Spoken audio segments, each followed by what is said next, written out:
Today, an extremely informative conversation with the respected and revered industry consultant, Dr. Nevil Speer, as we cover an array of subjects from the current cattle market to why the delay in heifer retention. Is that heifer or that cow that we purchase, is she a cash trap? I want to make sure that we kind of get the all clear before and start rebuilding. And he'll reinforce a perspective that's been echoed many times from other guests on this show. I would hope most producers that are pretty business-minded, they've learned their lesson, especially through the financial crisis. We've got to have working capital, and especially when interest rates are high. And his thoughts on what will shape our industry in years to come. And it's not vertical integration, it's just coordination. Oh man, these are just a few of the topics we're going to cover today. So pour a fresh cup of strong black coffee and settle in on this episode of the Working Ranch Radio Show.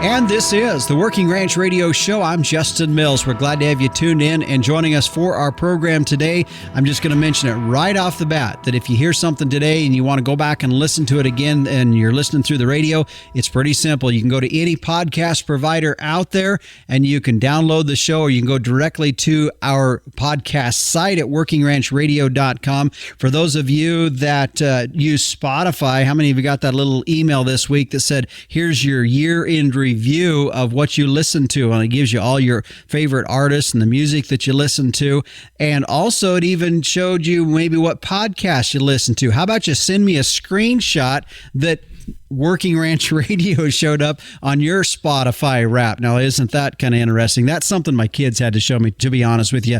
I didn't know what that was right off the bat, but I went into my Spotify, and can you guess? Yeah, it was Ronnie Millsap was my top artist that I listened to over the year of 2023, partly because that was the only album or songs that I had downloaded on my phone, and so when I would get into dead spot areas and I wanted to listen to something, I would kick that on. So Smoky Mountain Rain by Ronnie Millsap, that was the most listened to song for me. But I digress a little bit as we talk about our show this week. Real quick, before we jump into our interview, stay tuned through the program. The Captain, Tim O'Byrne, will be by later on with this week's edition of Tim's 2 Cents. And meteorologist Don Day will be in as we take a look at our long-term weather. Well, Dr. Nevil Speer is our guest here today, joining us on the Working Ranch Radio Show. He's an industry consultant, and I'll tell you what, he's written about a lot of different things that are impactful for our industry. I always appreciate his view on things. He is joining us here today on the Working Ranch Radio Show. And Dr. Speer, thanks for joining us here on the Working Ranch Radio Show. Justin, thank you. It's an honor to be with you. I really appreciate it. Well, I'm looking forward to having a visit with you. We've got a lot of things to talk about, a lot of things that you're very aware of and known from an industry standpoint that we can look at and really just fill us in. Give us an update on where you see things happening, because first and foremost, as we talked about before, as we were setting up our conversation here today, things are changing in the industry here in the ranching industry, and that's something that you're very keen on. Yeah, I think, one of the things that's really interesting about this year that's probably a little bit surprising is, we continue to kind of dig into the cow herd. We knew it was kind of tentative as we went into 2023, right? Because, drought conditions persist and hay was short, interest rates are volatile. But boy, we've dug into the cow herd pretty hard. And actually, I just put together, October data. All of that lags 2 weeks coming from USDA. But, we've already sold off 10% of the cows in the United States. Probably going to do another 2% through November and December. And that typically means, you kind of go through all the math, that means we're probably down another 2.5% to 3%. And that puts us, Justin, pretty close to starting 2024 at, 28.1, 28.2 million cows. And I think that's probably 200,000 to 300,000 head shorter than where we might thought we'd end up. And so, supplies are tight. going forward, right? It's a long run here. Yeah. Nevil, as you talked about that, you identified some things that might be holding back this herd growth that we thought might be starting to happen by now, but is not. One of those, of course, a couple of those things would be drought that the Southern Plains had this last year. Of course, we see interest rates that's affecting everybody in the industry. But is there anything else? I feel to me, and maybe it's because I focused on it on some of our shows here on our program, of just folks being cautious. The prices are coming up. That's great, but be cautious as you move forward here with how you spend those extra proceeds. Do you think there's anything else that's psychologically or fundamentally holding some of this growth back and folks wanting to really keep things and build back their herds? Well, it's interesting to me, and I think it's a great point. There's just so much uncertainty surrounding the economy in general. I don't care where you go, right? It's been interest rates, and are we going to have inflation? Are we going to have a recession? And it's just been kind of dark, and it's been a pretty long 2-year grind here, is what I would call the great reset, as we go through interest rate reset. And I think that plays on everyone's psyche, regardless of who you are, right? All kinds of businesses, they're not investing because it's uncertain. And I think that plays into producer mentality. But I'll tell you, I think the biggest thing, regardless of business, it's just ultimately it comes down to grass and hay, and you want a little bit of a buffer before you say, you know what, we're going to start keeping more cows and more heifers. And if you kind of look back, most of the times we get into big sell-offs, it's because of weather. Yeah. Yeah. So we're starting to now see some bred cow prices in our neck of the woods up here. I'm up in the northeastern Wyoming, and some of the sale barns, some of the purebred registered outfits are now getting some cattle moving across. There's always that hold period from when calves sell in the summer and fall, and then there's kind of a dead spot in there. Now we're starting to see some of these bred cows moving across the auction block a little bit. Bred heifers, for example, $3,500. Is there... that in itself, is there any concern with some of that, as far as guys looking at that and saying, boy, I don't know, I've never paid that much for a cow in my life? Yeah, I think that is part of it. And, in either way, right? Is it, I'm going to buy that bred heifer, or we can look at it the other way too, Justin, is, boy, that heifer is worth a lot of money, being sold as a feeder animal. However you want to look at it, we've kind of had to readjust here. And boy, it's been a pretty fast run in terms of like total dollar values. And I get it. You can think about kind of your margins and all of that, but I don't think people really think of it generally that way. It's just, there's a lot of money on the table. And by the way, I think one of the uncertainties in this is, and I wrote about this, kind of last big cycle is that heifer or that cow that we purchase, is she a cash trap, right? Yeah. Am I going to get stuck? Because I want to make sure that we kind of get the all clear before I really dig in and start rebuilding. Yeah, that's a good point.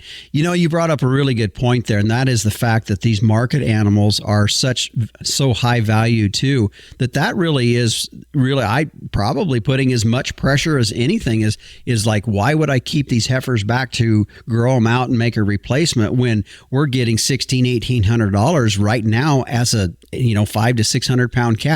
That really, these market prices on these feeder calves really are pushing the point of selling off even more. No question, right? I mean, what the market's doing is creating an incentive to sell heifers and or cull cows. And it also looks a little different when you've got that kind of goodie against an 8.5% or 9% operating note, right? Let's do it. Let's build some cash reserves. And I like to think, I would hope most producers that are pretty business minded, they've learned their lesson, especially through the financial crisis. We've got to have working capital and especially when interest rates are high, we don't want to get stuck without, not enough cash on hand to kind of maintain the business. And whether that's the pickup dies, I've got to go replace it. And by the way, that costs a lot more than it used to. Yeah. Right. You don't just go buy a $40,000 pickup anymore. No. And I need some working capital for those kinds of emergencies. Mm-hmm. Yeah. Yeah, for sure. So in our business climate that we see forward, and we're going to talk later on, I think as well, I want to have you kind of give us some projections ahead for 2024. I've got some questions for that. But as we tail out this year with our markets, it is considerably different. I mean, it's the prices are high, which a lot of folks had forecasted that, but the picture does look quite a bit different than what we assumed. I think for a lot of us, we thought this industry would, from a numbers standpoint, would look a little bit different. The cattle on feed report that came out the end of October really kind of rocked the markets for a little bit. As we tail out this month, where do you see these markets kind of heading? Yeah, I think it's a really interesting thing, right? There's been lots of discussion around this cattle on feed report. And I think two things were really important in that is one, placements were up in every category. And we also saw that heifers are at almost record high in terms of on feed numbers. And it tells me that there's still a lot of pressure out there in terms of feed resources. So we're pulling forward feeder cattle, we're pulling heifers. We don't quite have the grass buffer that we need out there. And clearly, I mean, the markets responded to that. In short term, it's been bearish and it's been tough. And boy, we can talk about that all day long in terms of market volatility. But it also, on the other side of that, is kind of long term. It sets us up even for tighter supplies. And once we kind of work through this set of cattle on feed, we could be really looking at some tight numbers next year. Yeah. Folks, my guest today is Dr. Nevil Speer. He's an industry consultant, just a jack of all trades when it comes to knowing what's going on in the industry. We appreciate him joining us. We're going to continue on with him as we talk about more of some of the topics here within our cattle and ranching industry when we return here on the Working Ranch Radio Show. There are lots of nutrition tubs out there, but none can match the True Blue commitment of Vitalix. Our tubs offer you the most concentrated nutrition at the lowest cost per day. That means more profit for your operation and improved performance for your cow herd. In fact, research shows Vitalix tubs increase feed efficiency by 20% while boosting conception rates, herd health, and weaning weights. Learn more at Vitalix.com. Vitalix, the True Blue Tub. And welcome back to the Working Ranch Radio Show. I'm Justin Mills. My guest today, Dr. Nevil Speer, industry consultant. Appreciate him joining us on our program here today. If you didn't catch the first segment, I encourage you to go back and listen to that as we talked about just where we're seeing in the industry right now in terms of numbers and how we continue to see the shrinkage of our herd population. And at some point, we know that's going to have to turn around, but it's some good discussion on that. Nevil, as we talked a little bit about that, we did talk about the market, specifically the October cattle on feed report kind of shook the industry. And I think that also, it kind of shook me a little bit because, we kept seeing this market just go up and up and up through the summertime on these calves, even date it back to last winter. And then this one report comes out, and boy, we just see things kind of just rumble a little bit. That concerned me, and I think the concern really just in general that folks would have is the volatility that we could potentially see in our market. Explain what you're seeing in that. Yeah, it's a great point, right? Market volatility is always really tough. And by the way, we never talk about volatility on the way up, right? It's always the market's always volatile when it's on the way down. Yeah, exactly. We forget about kind of what's happened maybe really since the pandemic. I mean, we have come through just an incredible run of higher prices, and all of a sudden, we've probably, we've at least on the board, we've knocked $20 off fed cattle just that fast, and it's really a good reminder how fast markets can move, and we kind of get lulled into complacency. And it's one of the things that I have talked to producers about every time I go out and do a meeting is do not get lulled into complacency. And that's very hard to do, right? We all have recency bias. Prices have gone up, they're getting better, they continue to get better and better, and we're hearing tighter supplies, and this can go on forever. Well, all of a sudden we get a cattle on feed report where we have on feed numbers that are ahead of last year. That's the first time we've seen that. Yeah. And so, markets react to that very quickly. And I think, it's not a black swan event, but it's a good reminder of how tough this business can be. And I like the quote that says, things that have never happened happen all the time. We've got to be prepared for those kinds of things. Mm-hmm. The thought that came through my head when I saw that, and of course, from the countryside of things, for guys like me that are just out here and we're getting fall work done and we've pregged and we're getting ready to ship calves. From our side of things, we're saying, well, some of these guys, whether it's the guys trading on the Chicago boards or whatever else, they're going to take anything they can and use it as a way to kind of push these prices down. That's the rancher side of it. Okay. Now I know there's some fundamental side of that as well, but one of the things that I guess I looked at is we had seen that really this market had just gone up and up and up since last year. And to me, it's almost like if you've ever fought fire or in a building fire, that at some point that fire will burn and then pretty soon it stops and it kind of has to take a breath and then we go again. Felt to me I guess I'm trying to put some optimism in that. Is that what we saw? Oh, yeah. I think part of that is right. No, markets never go up forever. They never go down forever. Right. And we're kind of taking a breath here. Everybody's kind of reassessing where are we in terms of inventory and numbers. And by the way, there's lots of pressure too. I mean, we talked about this in the first segment. Kind of the darkness and the talk around the economy. What's the consumer going to do? And so, anytime you start getting things stretched, any excuse to kind of pull back. That's what markets inherently do. And I think we all recognize that. We all know that. We know that in our head. That's different than how it feels, right? Yeah. And anytime we take money out of the business, that's a lot more painful than what we remember about the good times of it going up. And we all kind of intuitively know that too. On the other side, when we buy feed, we know that feed costs move around and they can be extremely volatile. And we've come through an era of really high feed costs and they're starting to moderate. And so we just kind of need to remind ourselves of all of that through this. Yeah. As you talk about feed costs, the cost for folks that, from a hay standpoint has went up, other feed costs, other input costs come up. Let's talk a little bit about supply changes and your thoughts on that. Well, clearly, it looks like we've had it's really interesting. We've had a really good corn crop, right? And everybody you talk to about that is, boy, it's been a lot better than we thought it would be. And I think it's one of the marvels of modern agriculture. It's amazing what we can put these plants through, and we still get pretty good yields. And I think we're probably, we don't have a good record yet from USDA, but we're going to rebuild the hay supply, and so feed costs.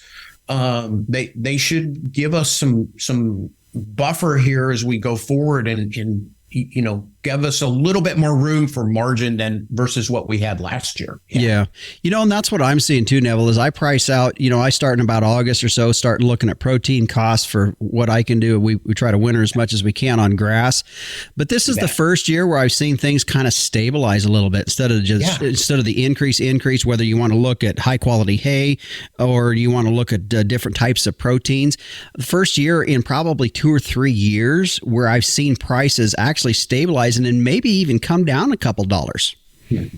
Boy, and Justin, that's just a fantastic point of what you just said. It's not the absolute price. It's the year over year change. And finally this year, things have stabilized, right? Range cubes or less are about the same as they were last year. And that's really what happens when we start to kind of get some buffer in here. And maybe, even today we're seeing some kind of moderation in inflation, right? Prices start to slow down. The increase in prices start to slow down. That's when I think everyone starts to take a breath, and then really back to our first segment, think about rebuilding the cow herd. Yeah. Right. Yeah. We're starting to maybe get kind of, okay, the all clear. I feel like I can control some of the external factors, or at least, ride with them a little bit better than I could. Mm-hmm. Mm-hmm. And I would say too, Neville, I guess not as we are talking here about feed costs, I feel that just industry input as a whole, or cost. Maybe it's everything from, and I don't buy tractors, and I definitely don't buy a pickup every year, so I don't know what that is. But to me, I just feel like from an economic standpoint that some of our input costs have leveled a bit. Yeah. That's what I feel. Is that what you're seeing as well?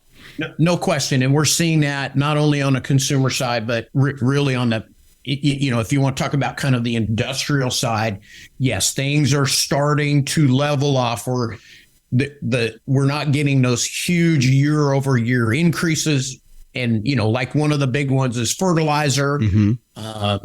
We'd sure like to get interest rates down, but I think everyone's starting to understand, this is going to probably be higher for longer, mm-hmm. but at least we're flattening out. So now I can start to kind of plan in a meaningful way. But by the way, you mentioned the big one that's just incredible and really makes this business challenging is the change in equipment prices over the last 4 or 5 years. I mean, and it's nothing to go to a tractor dealer and all of a sudden you've spent $150,000 on a tractor that's really not that big. Yeah, that's a 40 horse tractor. Yeah, I mean, right? I mean, you start pricing out 100 horsepower 4-wheel drive tractor with a loader, and you're into a pretty big chunk of cash all of a sudden. Yeah, and that, I think that's the equipment costs alone, I think, are very interesting in terms of what we may see in terms of some restructuring in our business. It takes a lot more cows to pay for that tractor, or that pickup than it used to. Yeah. Justin, one other thing I think is important here is we have this discussion about higher costs and decision making that often we overlook is the cost of health insurance. Oh yeah. Yep. And right, it's it's not unusual to get 8 or 9 or 10% price increases year over year, and it may cover less. And well, that affects some of your decision making in terms of what you're going to do going forward. Mm-hmm. On another side note to that, I don't want to get totally off of industry issues, but when we talk about industry as a whole, and as you bring up health insurance, something that I've noticed in rural areas is the absence or not having emergency care. Whether it's ambulance and various things like that. In fact, in our own little rural community here, there's a lot of times they're calling in life flight if something happens to somebody. And that's something that now we're looking at like, boy, do we need to have, life flight insurance of some sort, because that's a whole other thing when we start dealing with rural communities. Yes. And really could impact your assets and your business long term, right? If you're not prepared for those kinds of things. For sure. Yeah. Dr. Nevil Speer is my guest today, industry consultant. We still have a lot to talk about with him. We're going to be talking about what he perceives to happen in 2024 and what some of the dynamics of the market will look like and the industry will look like as we head into 2024. Already we know 2023 isn't necessarily ending exactly like we thought it was. Not that it's bad, it's just different.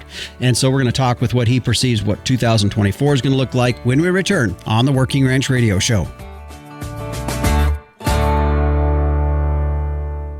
Big cows come with big feed bills, which is why smart genetic selection can pay off in your cow herd. Did you know Simmental-influenced cows are an average 74 pounds lighter at maturity than Angus-sired counterparts, according to a recent U.S. Meat Animal Research Center study? Now, while Simmental is sized for more efficient gains, 20-year genetic trend lines also show the breed offers reliable calving ease, early growth, and cow longevity. That's a balanced herd built for profit. SimGenetics, giving you more per head, period. Stand strong, Simmental. Welcome back to the Working Ranch Radio Show. I'm Justin Mills. My guest today is Dr. Nevil Speer. And Nevil, we have had some great discussion already. Previous segment, we were talking about the fact that we're starting to see maybe a little bit more specialization in the industry. Maybe there's some specialization we need to be doing, specifically inside work. Yeah, it's really one of the interesting dynamics, Justin. And anytime I go work with producers, we're all drawn to do things outside, and it's very constructive, and it's easy to see that we're getting something done, and that's and ultimately, right, working harder means we're making more money. But Yeah. Oftentimes, I encourage producers that really you need to spend more time inside. Mm-hmm. And they all kind of cringe. Oh, yeah. And I said, I know you hate sitting in front of this computer, but you especially, like I always remind them, Shark Tank, right? Yep. You need to know your numbers. You need to really understand what's going on in your business. And by the way, Justin, as we were talking earlier about interest rates, most everybody, right? You're going to have to go see your banker, renegotiate your operating note, redo it, or you're going to have some conversation, and you want your banker to have confidence in you and what you know about your business. And if you're kind of dancing around your numbers and you don't really know your costs and you don't know where the money's kind of leaking out, boy, you get caught. And so that's why part of this specialization that we talk about, I think is really important, because it frees up time, not only to do the things that really matter. And I'm not saying, like, for example, putting up hay matters, but maybe somebody else can do it better or more efficiently or cheaper than you. But it then also allows you to really focus on the business and not necessarily in the business. Well, it's interesting you say that, Nevil, because you just echoed exactly some conversations that we have had with other folks about the fact that we need to know our numbers. We need to know that as we're finishing out this year and then setting projections for 2024, as you had mentioned there too. Interest rates at 10%. Maybe there's a point to where we start operating on some cash we got, extra cash that we got this year from calves, versus just starting up that line of credit again. So really that point of, working on the business side of things, that's going to probably pay as much as anything, and it's going to pay off in the long run in this next year as much as anything. Not that it doesn't on given years. And Justin, it's also not just financial, but it's emotional. Because if we don't really understand kind of where our money's going and how we're probably going to cash flow, and generally, if you go into any operation, the cash flow patterns are pretty repeatable year after year. Okay, so what's the time of year that we really get tight?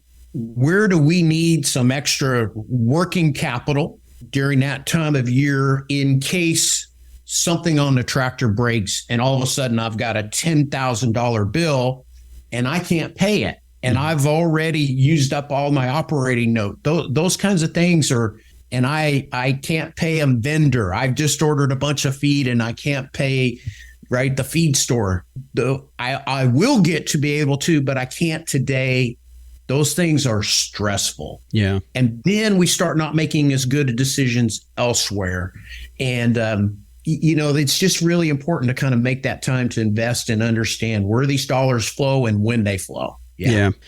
As a consultant yourself, and some of this that you were just talking about is identifying some of the concerns or issues I'm sure that you see as you deal with different producers.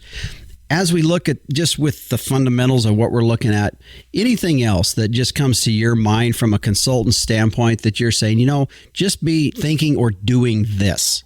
Well, I've mentioned it several times, but it really comes back to working capital. It is, do you have some extra money in your back pocket? Right. Dave Ramsey always talks about to consumers, right? That, the Murphy rule, right? Murphy's going to move in. Something bad's going to happen, right? Something's going to break. And you just don't want to live on edge. You want to be able to pay for that. And let's just keep our business going. And I think, as we talk about this, is costs have risen, the value of cattle a lot of times, Justin, we forget we're working with, these are big dollars that we're talking about. Yeah. Even a smaller cow-calf business, those are some real dollars all of a sudden, and it really does matter. Mm-hmm. Yeah, absolutely. That's a good point. All right. Now, let's switch gears just a little bit and let's talk about consumers. We've talked about what we've already starting to see in our business changing in all the years. We can back clear up to COVID and see where that was an instigator in some of this to now what we're seeing today. Just a lot of different things from a business side of us as ranchers. Let's talk about the consumer because things have changed for the consumer in the last 2 to 3 years as well. Yeah, so I just want to start off by saying, right, we need to always remind ourselves, and sometimes producers cringe when I say this, but we're really not in the cattle business. We are in the consumer business, right? Mm-hmm. We ultimately are creating a consumable good. And if we don't understand what is going on with consumers, we get left behind in that. And so we work in a very competitive market. Yeah. Protein market is super competitive. And one of the things I always like to remind people about is if you go into a convenience store today, there is never a shortage of yogurt or like protein drinks. Mm-hmm. And those can substitute, and they do very easily for a roast beef sandwich or what have you, right? So sometimes your competition isn't even what you typically expect. Mm-hmm. But it's really amazing, Justin, for as tight and difficult and, as we talked about earlier, kind of dark, all of this discussion around the economy has been, boy, consumers have held in there really well. Yeah. And spending has been pretty solid on the beef side and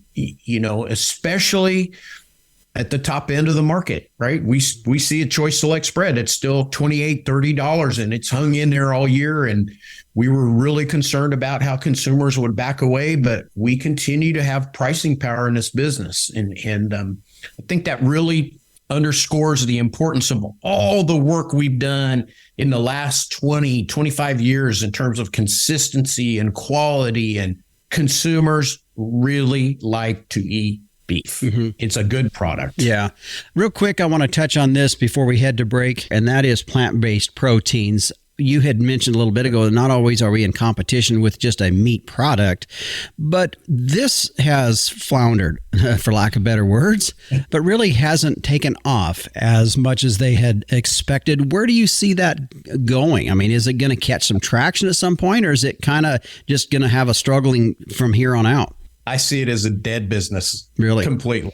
Yeah. It's one of the things I've written about in the past, and there were some early indications they're struggling, but it is just not a viable business model. And if you look at the amount of dollars that have gotten invested there, it just has not taken off, and it just doesn't resonate with consumers at all. Now, I get it. There's a small section of consumers, but we are a long ways from plant-based protein ever being real competition for the beef industry. Now, never say never, right? You always got to be looking over your shoulder at the competition. But boy, it's going to be really hard to attract a new wave of investment money into that business after what's happened in the last 5 years. Well, and I think on top of that too, Nevil, is I feel like our industry has sure made really good strides in telling our story as being environmentally positive, that have a tendency to play into the minds of the similarities of plant-based meat folks and that sort of a thing, that we've told our story to where people say, well, yeah, these guys are doing great work environmentally as well. Yeah, that's exactly right, Justin. And I think that's really important, right? Our product has to taste good. It has to be consistent, and increasingly, right? Mm-hmm. Much more so than it was 10 years ago, we have to tell our story. Yeah. And we are making great progress in terms of telling our story. Yeah, for sure. My guest today, Dr. Nevil Speer, consultant. We're going to have one more segment back with him. And with that, we've been saving this up because I really wanted to get into this, is just kind of set the stage for 2024. We've set that. We've talked a little bit about some things that we're seeing right now. But as we look ahead for 2024, what does he think that's going to look like? We're going to talk about it when we return here on the Working Ranch Radio Show.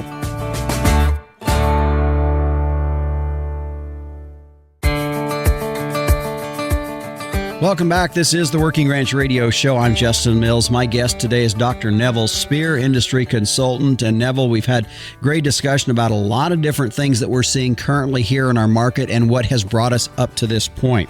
Now let's begin to look ahead for 2024. We already anticipate what the market's sort of going to look like. But as you look ahead, what do you think are going to be some major factors that are going to paint the picture for 2024?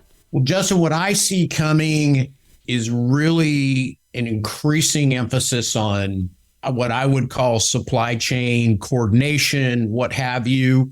As numbers get tighter, and as we talked about earlier, right, that consumers continue to want beef and they're willing to pay for it. You have entities all along there that want to ensure they have the right cattle to produce the right kind of beef to sell to the right customers, which ultimately says to me that we are, moving to more of that kind of a coordinated system.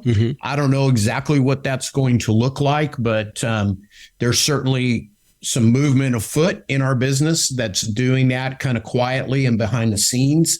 And they just want to make sure that, right, we don't have stockouts. And so ultimately I see that you're going to have players in this business that kind of line up cattle, and you may participate in the business. And I think it begins to segregate the commodity-minded people versus value-added entities that are in the industry. Yeah.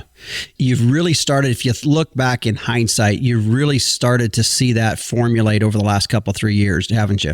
Yeah, you really have. And one of the things that I think is probably driving that or accelerating some of that is really the beef on dairy possibilities, right? Because all of a sudden feed yards are starting to understand, hey, I've got a consistent supply. That supply will never replace all of the native cattle, and it will never be intended to.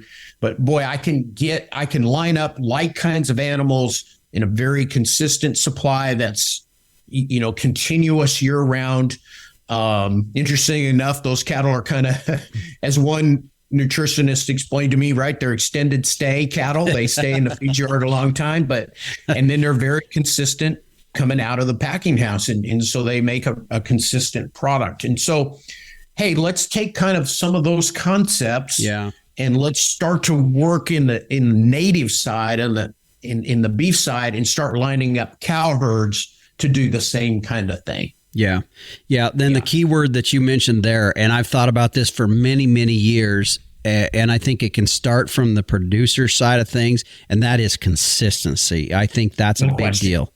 Yes. And they need to be consistent genetics, and then there need to be some consistency about management. Now, the challenge in that, right, is that, boy, I might give up some of my independence. Yeah. And I might not be able to just be anonymous and do whatever I want to do. But I think there's real value on the other side of that. You start creating critical mass. And by the way, when you start working with other producers, as hard as that is, right, because you got to get through the people problems, but there's opportunity. And I look at kind of what my wife's family has done, and they run on a pool on a permit, and they decided a long time ago they were going to start marketing cattle together, and they do on video sales, and they've done very well. And sure, sometimes there's issues inside of that, and people inherently are going to have some disagreement, but over the long run, I think they would all say, yeah, it's been worth it. We've generated more money. And really what they've done is they've set themselves up for even further opportunities, right? Because they have kind of light cattle and they're managing them the same. And there's some real added value there. Yeah. Boy, Nevil, you're kind of knocking on the door of a big paradigm shift is to give up independence, using the phrase giving up independence. That's right. I know. But boy, when you start talking about real dollars, that's where we're headed. Yeah. And by the way, though, Justin, I don't think that's going to happen everywhere. And it's not vertical integration. It's just coordination, right? Yeah. Yeah. Yeah. I hadn't really thought about it that way. Coordination versus vertical integration. Because I think people get real nervous when we start talking vertical integration. However, some of the same people that I've heard nervous about vertical integration are also selling in a branded beef program. That's closer than what I'm doing. Right. And what's interesting in all of this is right. You start talking about these kinds of things and the packer's going to own them all. No, that's not the case. It's really more of a coordinated system and building supplies of like kinds of cattle. Yeah, that's a good point. I like that. I want to touch real quick on this. And because it's something I've had conversations with other people about, and I know you're in the industry enough to know, since COVID happened and a lot of different federal monies or various things have happened, and I wouldn't say they're all being happened because of federal monies, but there's just been a real push to start up some smaller, medium-sized processing facilities, maybe down to smaller size facilities. Those have not quite come online, or a few of them are starting to come online. What do you see is happening as far as the changes that we've seen? Because there's a big difference in our industry than there was 3 years ago when they all got together and said, yeah, we're going to start these processing facilities. And it takes 2 or 3 years for that to happen. Now some of this stuff's going to start coming online, but our industry looks a little bit different. What do you see in some of those? Yeah. So there's kind of two parts to that, Justin, right? There's some newer, very small plants, which I would call kind of niche and I would say kind of local, right? Yep. And some of those are doing some of those have been in existence. Some of those are coming. They can do very, very well. There's challenges there. Obviously, like any business, they've got to make sure they have supply too, but they typically tend to get very committed customers and that hang with them. And it'll be interesting to see kind of how those play out.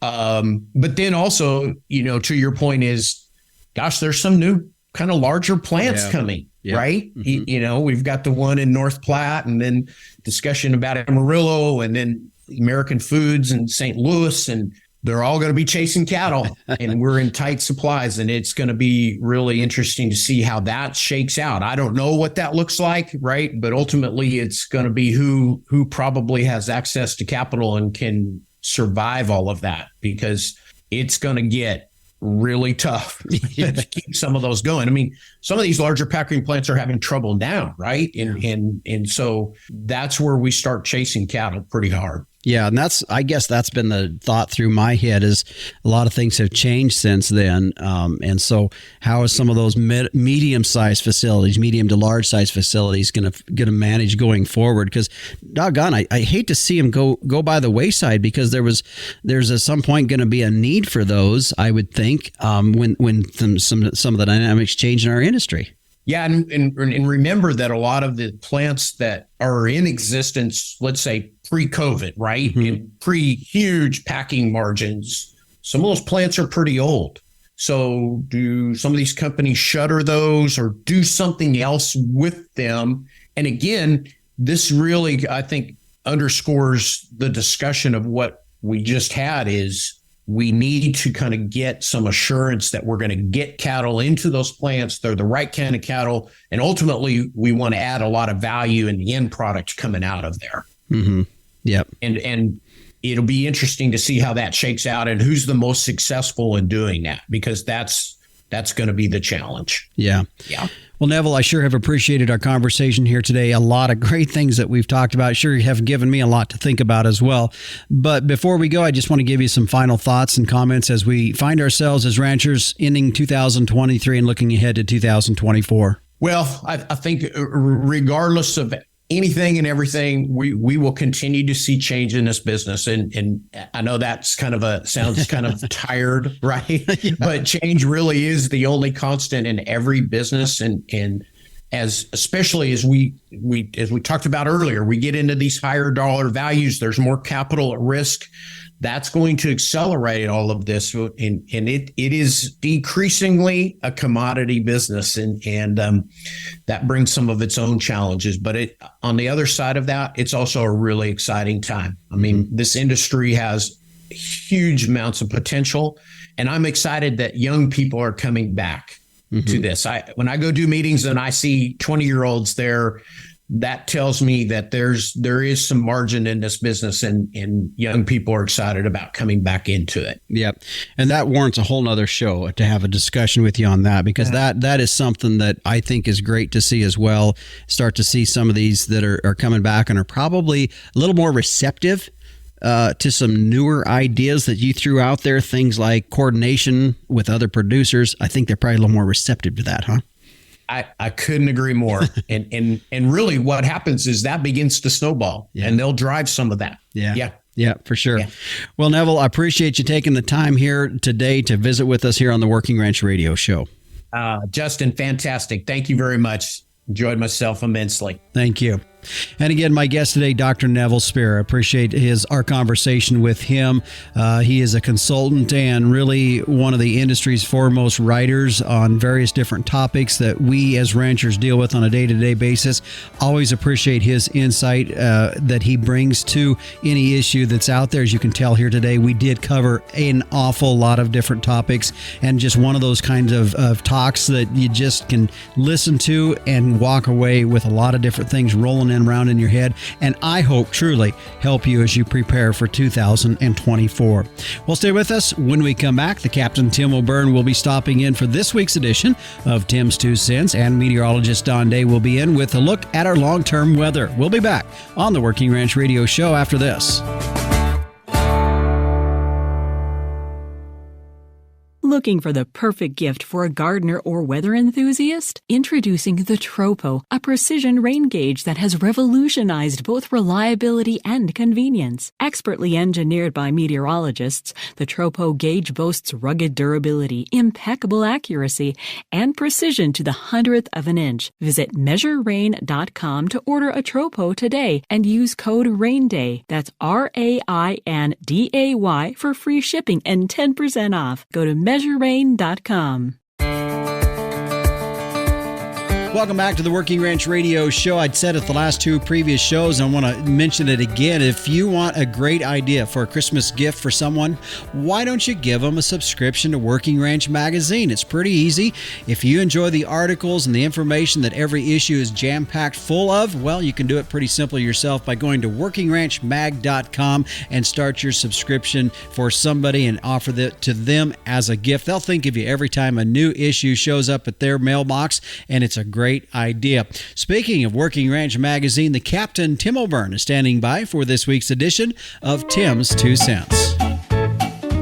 Hey, Justin. Hey, everybody out there in Working Ranch Radio Land. Hope fall works is done and all the cows are looking good. Preg checks are excellent, and you got things all set up to go here. You can take a break, maybe come down to Vegas for NFR. We're going to go out there and see if we can get to one of those cowboy Christmases, me and Christine. We got something special coming up here in an upcoming issue of Working Ranch Magazine. Our very own intern, Gentry Sims, we asked her to put together a list of what she would consider to be really important ag-related scholarships that you young folks can chase down. Now, my impression is that there are quite a few really good scholarships out there. And for some odd reason, very few applicants are not going after them. I want you folks to be looking for this. Gentry's going to do a great job of it. And I'm kind of interested to see what's going on out there, too. The money's out there. You young kids, go and get it and get educated. Get back to the ranch and take over from us old folks. Justin, back to you. All right, thanks, Captain. And yeah, just one more reason why you might want to get your subscription to Working Ranch Magazine is to see what that list that Gentry comes up with here in the upcoming issue of Working Ranch Magazine. Well, it's time now to turn and check in with meteorologist Don Day as we take a look at our long-term weather. And Don, we know there's some low pressure building up off the coast of Alaska and off Canada, but at the same time, what is that really going to develop? And that's kind of where you're seeing things. Yeah, one thing that we definitely saw develop over that Thanksgiving period was a transition into a winter pattern. And when I say a winter pattern, it's when the northern branch of the jet stream just takes over and it starts to really guide and direct into the last days of fall and into a winter pattern. So we're basically watching a winter pattern evolve across the northern hemisphere. And in the past week, there has been some cold and up and down weather. It's been really cold in Europe. In fact, there was some record-breaking cold set over the past week in parts of northern Europe. and we're seeing other areas of cold building up in the higher latitudes. But we also have a really strong and very active jet stream across the North Pacific. And when you have a fast flow of air that goes west to east across the Pacific, you always have a chance of what we would call flooding the zone, flooding the lower 48 states and parts of Canada with relatively mild air because of those strong jet stream winds. But we also see a lot of cold air building in the northern latitudes. And what ends up happening, or what could end up happening, is we could have, I call it weather whiplash. We could have bouts of this Pacific air in the month of December come across the U.S., giving us those mild days that you're asking for. But when the jet stream in the Pacific buckles or weakens, well, that cold air out of Canada can track south. And we can have a lot of ups and downs. And that's kind of what we're seeing. So when we have kind of two competing forces, that fast, mild Pacific jet stream, but also the cold air building up in those northern latitudes that, when given the opportunity to head south, will. Now, as we look at things so far, I've been kind of surprised and happy to see some pretty decent moisture in the southern plains here in the past. And I know we talk long-term weather here, but at the same time, I was kind of happy to see what they've been getting down there. Yeah, in fact, and we're going to see that continue. In fact, we have seen some pretty big improvements in the drought monitor over the last 3 weeks over a large part of central and eastern Texas, central and eastern areas of Oklahoma and Kansas, and the southeast and the Gulf Coast has been quite wet. And you know what? They're going to continue to be wet. That is one of the strongest El Nino signals, is for the southern plains in the southeast United States to be wetter than average. And that's what we saw here during the last half of November and now here into early December. So I continue to expect that those southern areas, and we could throw in New Mexico and Arizona into this in the coming weeks as well, have some better opportunities. So those southern areas, that's one area we're confident in getting more precipitation. All right. And so when we look at maybe the northern Corn Belt area, they're kind of in a similar pattern, maybe what I'm in here as I just sit east of the Continental Divide. We've had a little bit, but not much weather. I kind of start seeing the same thing for them. Yeah. So another signal in El Nino is that for the northern plains of the U.S. and the southern plains of Canada can end up with a, let's say, a more mild winter regime. Now, that is kind of what we see going into the month of December, where it doesn't mean it's going to be really warm, but relative to the 30-year averages that we talk about all the time, maybe somewhat protected. And the reason for that is those strong Pacific jet stream winds in that battle with the Canadian air means that when Canada does decide to send cold air south, those Pacific jet stream winds take over, push it back out. So you don't have those prolonged stretches, long stretches of severe cold that you can sometimes get between December and February. Yeah. And at least that's what we're seeing here for the start of December with it. The northern plains, northern Rockies, southern Canada, maybe being a little bit more mild. Okay. Don, thanks for joining us here today on the Working Ranch Radio Show. Thanks for having me. You bet. And again, meteorologist Don Day can be found each and every morning through his daily video podcast at dayweather.com. Also, if you're looking for weather instruments, rain gauges, and things of that nature, you can go to his website there and see what he has in his online store. Stay with us. When we come back, we'll put a wrap on this week's show when we return on the Working Ranch Radio Show.